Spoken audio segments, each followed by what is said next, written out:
three cantons are given equal rights, right? And a lot of respect in terms of constituting a state, and and most feasibly they become the nation state because they've been able to take care of the necessary elements of a nation state, where the three different linguistic communities can come together and form a nation. So, in that sense, I think Rousseau's political philosophy is a great upgradation that is required to be a nation state, and he gives you all the materials that can be looked into to create a nation state, because he is not only happy with the very idea of consensus and the social contract. His idea of social contract is much deeper in comparison to the former philosophers, maybe Hobbes, Locke, right? So therefore, I think the very sequencing of the nation state or state nation shall have to be looked into the manner in which the social contracts are being signed when you write constitutions, because constitution is the written contract that you can see, because there is a hypothetical imagination and in the legal processing that the citizens and the people, the state is perhaps signing a contract with the state they're constituting. So in that manner, I think Rousseau has given us a very, very important insight into how states can become nations, where they can confederate, where they can take care of different cultures and linguistic communities. That is one aspect. I think Switzerland is today regarded to be as one of the most successful federal models. Not only federal, because they're almost going beyond even more than being a federal state, right? So that is one aspect. That's why the very idea of decolonizing nation state is going to be historical in terms of the history of philosophy, which talks about the authentic representation of the people, of the will of the people, right? And the constant ability of the people to directly participate in the making of a nation state. That is very important. That is the reason why I think if we have to talk about these philosophers, they had the concern to decolonize or to give a decolonial model of state nation or nation state. That is one dimension. There are three important points that I want to discuss with you as far as the significance of federating models are concerned, or confederating model of federalism or nation state is concerned. One is it gives you a higher perspective on the consent. The idea of consent that we normally perceive to be is not so high in terms of what Rousseau was trying to get. So therefore, I think if you talk about confederation, you sense that Rousseau was much more ambitious in comparison to other scholars. So that is one. Number two, I also think that Rousseau has also contributed in terms of producing higher form of representation, because he was preferring to essentialize the two important dimensions of federalism or making a nation state. And you can see which is being practiced in Switzerland today, which we call recall system and referendum system. So these are some very important mechanisms through which the connection between the citizen and the state is being renewed in much more a moral and consensual way. So in the case of India, probably when you elect somebody, there's no provision as such to call them back, and it becomes quite helpless for us that we have elected somebody who is very wrong to represent us, but by the time you're too late to recall them back. Now it looks like it is impossible for you to recall them immediately, but you perhaps have to wait for much more longer time, which is not the case in the Swiss model.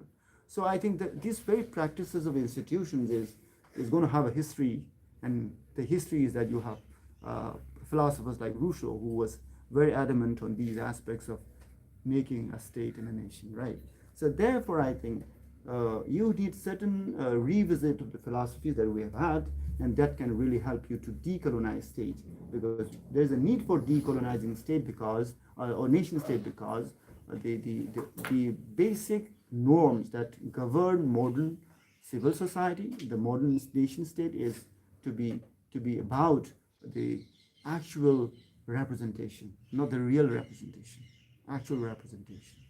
So actual and real has a difference, I guess. The MRP that you see is a real price.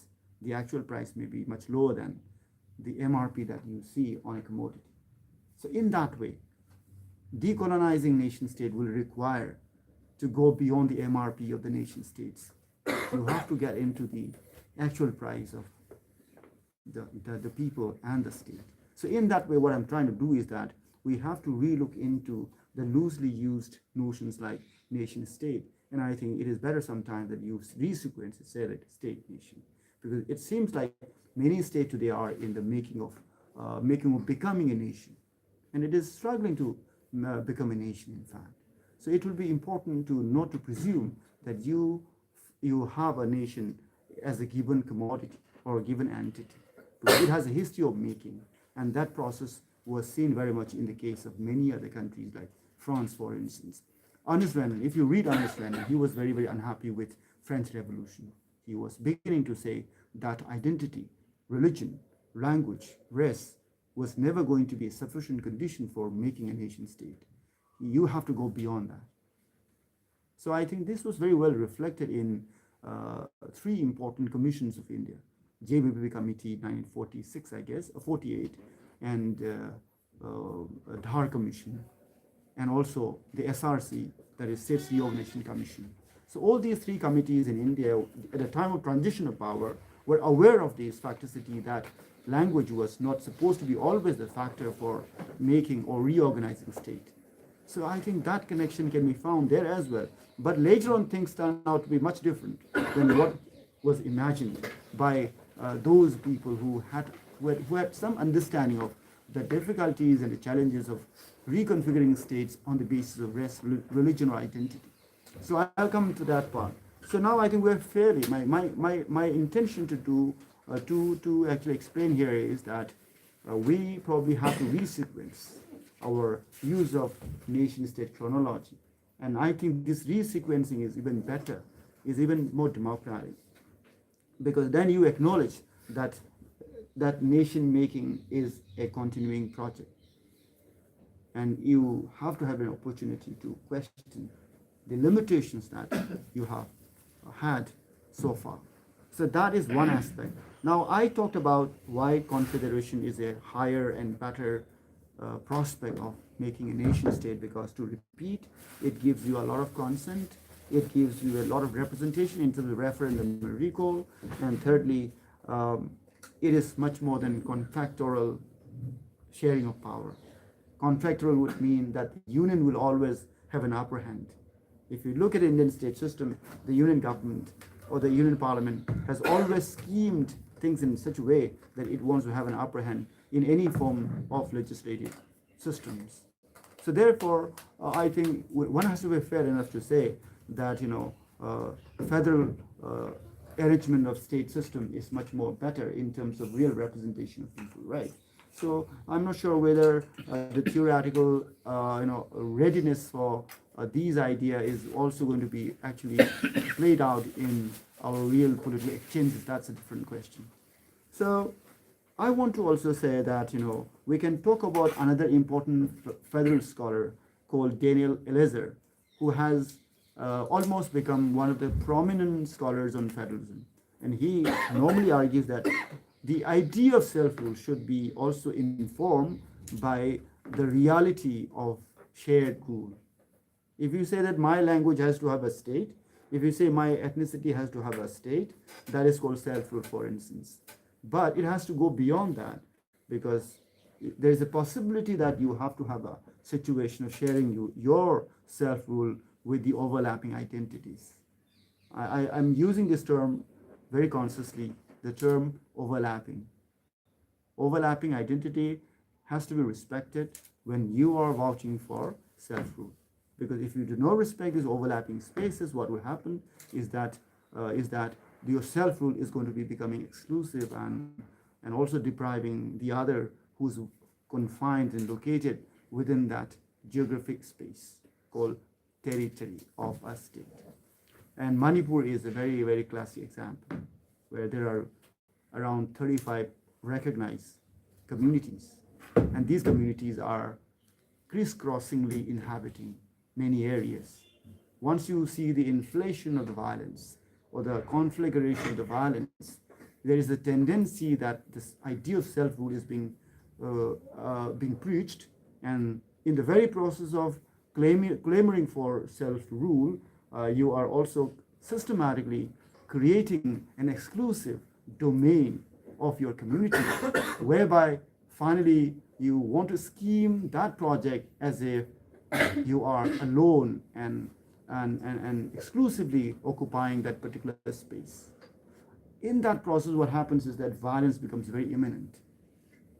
The overlapping space, when you try to break it, when you want to separate it, it is very natural to have violence. And therefore, I am very fearful of the fact that this generic identity politics has a limitation. That limitation is that they try to end the overlapping spaces because they have a longer vision to clamor for an exclusive self-rule. I'm talking in terms of territoriality. So if you look from Delhi, probably you will probably not feel that much. But if you go and do a field work, you can see how separation is being preached so much as an essential element for dialogue or for even talking to each other. Now the condition is that you have to separate people first, and then we will come to a dialogue. That kind of thing is coming, which I think is very unfair to the historicity of people who live together at certain juncture of history or in the past.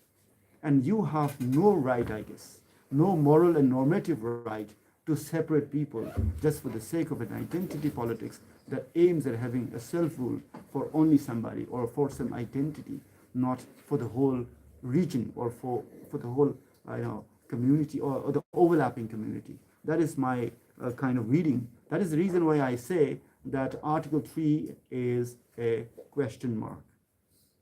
Now, Article 3 of the Constitution says that the state's boundary can be altered, changed, or renamed by the Union Parliament without acquiring the consent of the states concerned. They can only ask for the views of the state. Now, my question is that India initially had about some 16 states. Now you have about 28 states. Imagine if India is going to have 1,000 states or 500 states. Now, people might say, if you follow Rousseau, for instance, or the Greek city-state model, you might probably say smaller states are very good. That's fine. The problem is, when you're trying to create these small states, there is one fundamental problem that you will encounter in the case of country like India, where you have multiple cultures overlappingly settled for 1,000 years or for centuries. Now, how do you resolve these overlapping areas? Because statehood movement in India is basically employing a very different kind of a trajectory where it is coming more like as an exclusive project of a state for a particular community. Now, state to be defined in terms of a community was something that was never imagined in the very idea of the Constitution that you have in the country. As I mentioned, over 3 important commissions, they were always very fearful of the possibility of numerous linguistic states, because you cannot afford to have linguistic states all the time, because in the northeastern region you have 200 cultural communities. If you even want to create 200 states in the northeast, I am fearing that how will it resolve the overlapping settlements of the people, because the conflicts have emerged because of that overlapping politics. So that is one aspect of my reading of Article 3.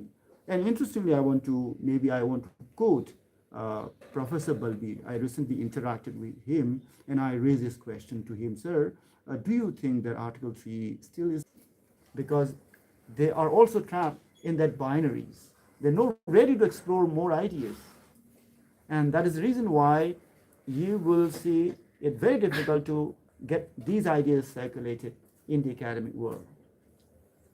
As you know how academics unfolding today is. It was a challenging moment for all of us. I can only thank everyone. Thank you.